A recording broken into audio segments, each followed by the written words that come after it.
আসসালামু আলাইকুম। হ্যালো বন্ধুরা, H medicine and health tips থেকে সবাইকে জানাই স্বাগত। আজকে আপনাদের জানাবো আমি কখন FBS এই পরীক্ষাতে পেতে পারি। প্রথমে জানিয়ে রাখি, FBS এটি হচ্ছে ফাস্টিং ব্লাড সুগার। এটি একটি ডায়াবেটিসের টেস্ট।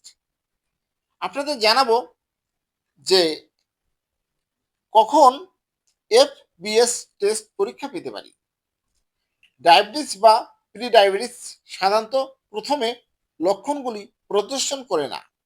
ডাক্তার এবং স্বাস্থ্য সেবা প্রদানকারী বিভিন্ন কারণে উপবাস করার সময় চিনির মাত্রার জন্য রক্ত পরীক্ষা করার পরামর্শ দেন।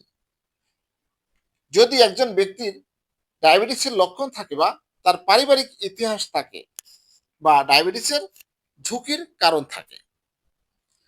গর্ভবতী মহিলাদের গর্ভকালীন ডায়াবেটিস পরীক্ষা করার জন্য একটি নির্দিষ্ট সময়ের মধ্যে একজন ব্যক্তির রক্তে শর্করা মাত্রা নিরীক্ষণ করার জন্য একটি নিয়মিত রক্ত পরীক্ষার অংশ হিসেবে যখন একজন ব্যক্তি পূর্বে স্বাভাবিক রক্তের গ্লুকোজ মাত্রার চেয়ে বেশি অনুভব করছেন, এরকম হলে তখনই একজন বিশেষজ্ঞ ডাক্তার তার FBS পরীক্ষা দিতে পারে। এটি একটি গুরুত্বপূর্ণ টেস্ট। আমাদের এই টেস্টের মাধ্যমে রক্তের শর্করা মাত্রা জানা যাবে।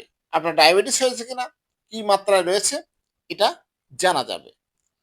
হ্যালো বন্ধুরা, আমার এই ভিডিওটি যদি ভালো লাগে, এরকম নতুন নতুন ভিডিও পেতে আমার চ্যানেলটি এখনই সাবস্ক্রাইব করে রাখুন, লাইক কমেন্ট শেয়ার করুন। সবাই ভালো থাকবেন। আজকের মতো বিদায় নিচ্ছি। আল্লাহ হাফেজ।